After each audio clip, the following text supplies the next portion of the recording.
بسم الله الذي لا يضر مع اسمه شيء في الأرض ولا في السماء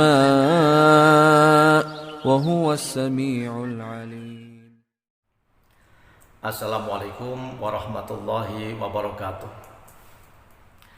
Alhamdulillah rabbil alamin, wassalatu wassalamu ala asrafil anbiya'i wal mursalin wa ala alihi wa sahbihi ajma'in, amma ba'du.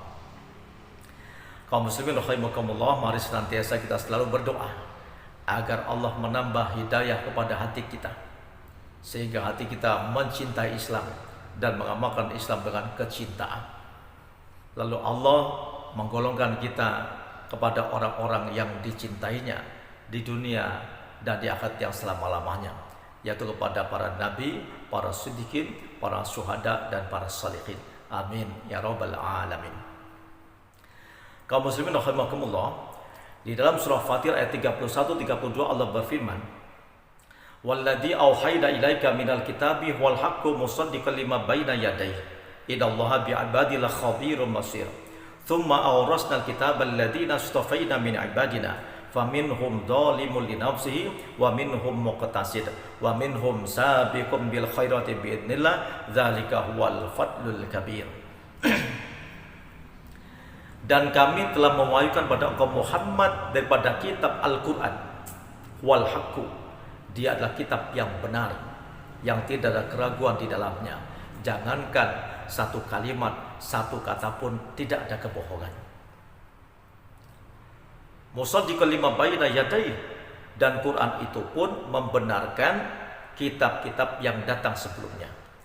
Kitab Taurat pada Musa alaihissalam, kitab Zabur diberikan Nabi Daud alaihissalam, kitab Injil pada Nabi Isa alaihissalam, dan Quran itu menyempurnakan kitab-kitab yang sebelumnya. Walaupun kitab-kitab itu hari ini sudah banyak dirubah oleh orang-orang yang berkepentingan dan tidak bertanggung jawab, tapi kita sebagai kaum muslimin meyakini bahwasanya Allah pernah menurunkan kitab sebelumnya pada Nabi dan kaum sebelum kita semua.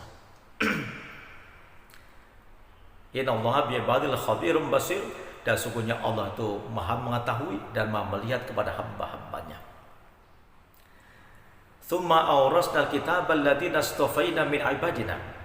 Kemudian Allah firmankan, kemudian kami wariskan kitab Quran itu kepada orang-orang yang kami pilih di antara hamba-hamba kami.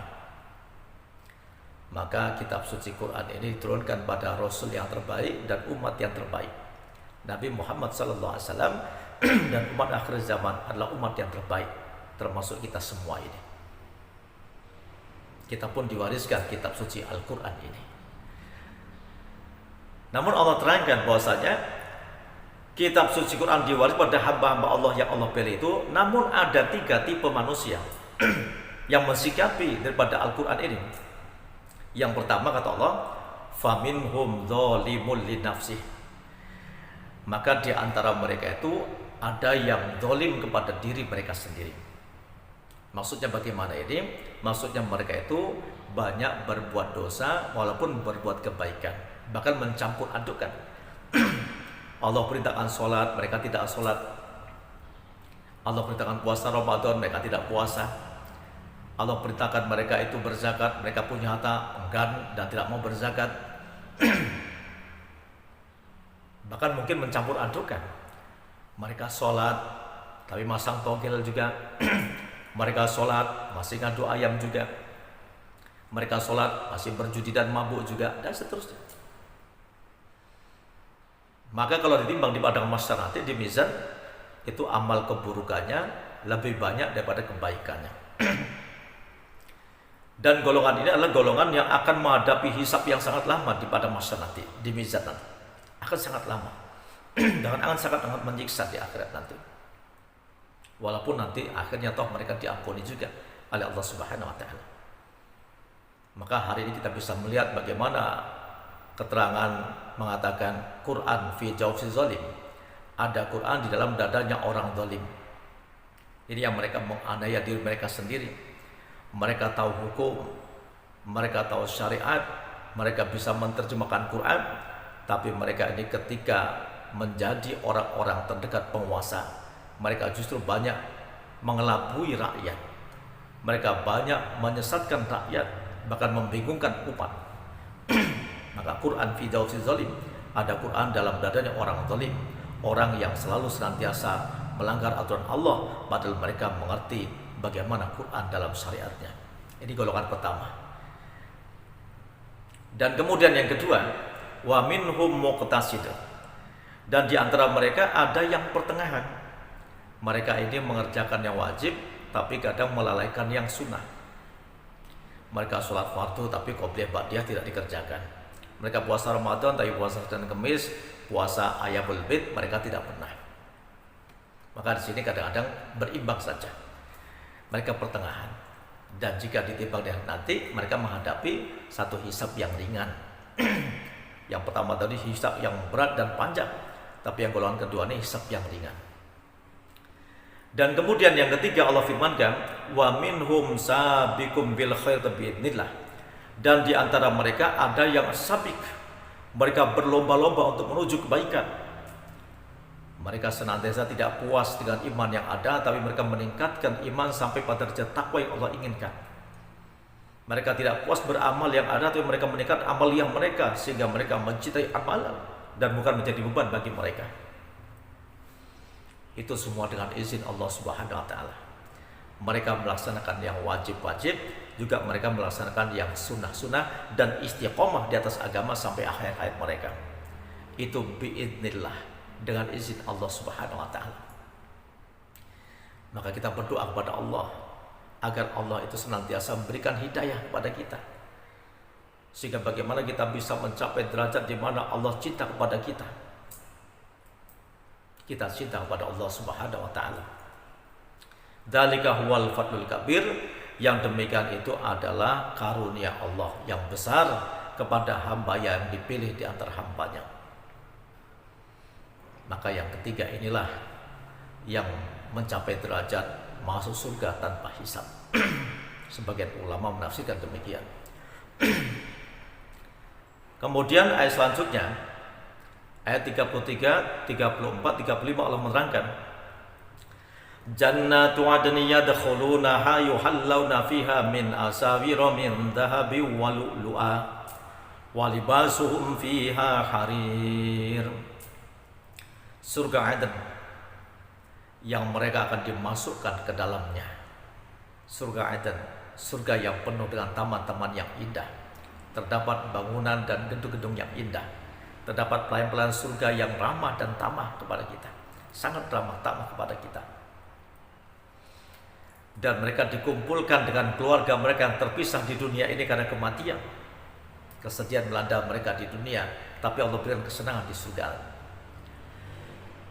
Dan di dalam surga itu mereka dipakaikan perhiasan Allah Ta'ala berupa gelang-gelang min dhahabi wa lu'a, dari emas dan mutiara-mutiara. Wa libasum fiha harir, dan pakaian mereka adalah sutra-sutranya surga. Untuk siapa mereka ini? Untuk siapa surga ini? Untuk orang yang diwariskan Al-Quran, terutama golongan yang sabit tadi, yang ketiga, yang mereka rela mengamalkan Quran walaupun kadang dicaci maki oleh umat yang tidak faham. Mereka menjadi ulama-ulama yang faham dengan hukum Islam. Mereka menegakkan kebenaran walaupun kadang diintimidasi oleh penguasa, walaupun mereka dikucil oleh masyarakat mereka, tapi mereka tetap menegakkan Al-Quran dengan posisi yang sangat sulit. Maka mereka akan dimasukkan surga Aden. Dan mereka dipakaikan perhiasan-perhiasan, diberi perhiasan berupa gelang-gelang dari emas dan mutiara-mutiara, walibasum fiha harir, dan pakaian mereka adalah sutra-sutranya surga. Wa qalu alhamdulillahilladzi adhaba 'annal hazan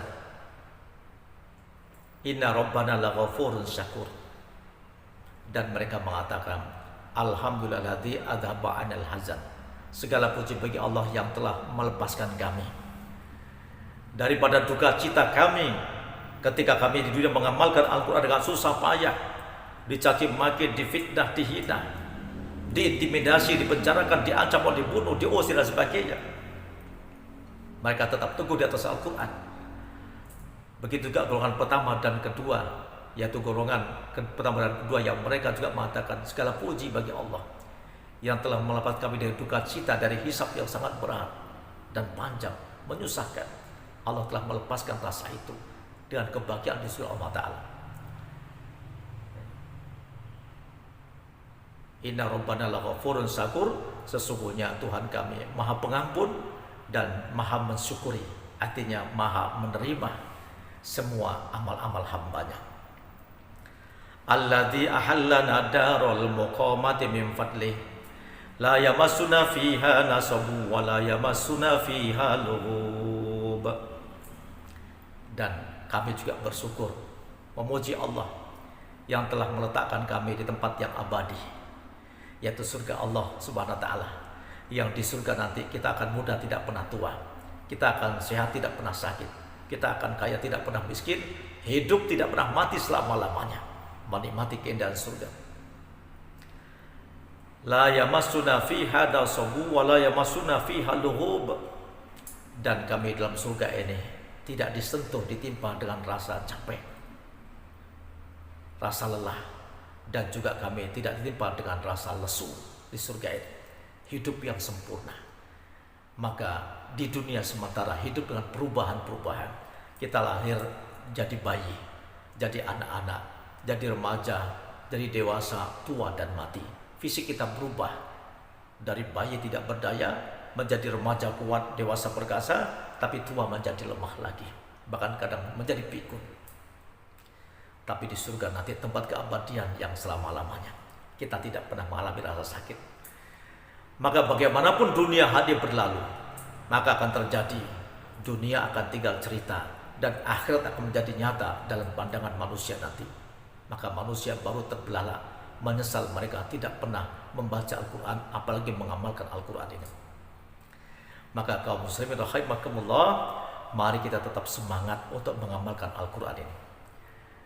Dan kemudian ayat sebelumnya, yaitu ayat 29, ayat 30, Allah menegaskan, Innal ladzina yatluna kitaballahi wa aqamus sholata wa anfaqu mimma razaqnahum sirran wa alaniyatan yarjuna tijaratan lan tabur liwafiyahum ujurahum wa yazidahum min fadlih innahu ghafurun syakur. Sesungguhnya orang-orang yang mereka membaca Al-Quran, lalu mereka mengamalkannya dengan memulai dengan amalan sholat sebagai amalan yang terpenting. Karena jika sholat kita baik, semua amal kita jadi baik.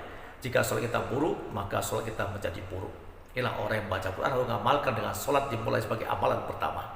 Lalu mereka menginfakkan harta mereka di jalan Allah Ta'ala dalam keadaan sirra wa alaniyah, sembunyi dan terang-terangan.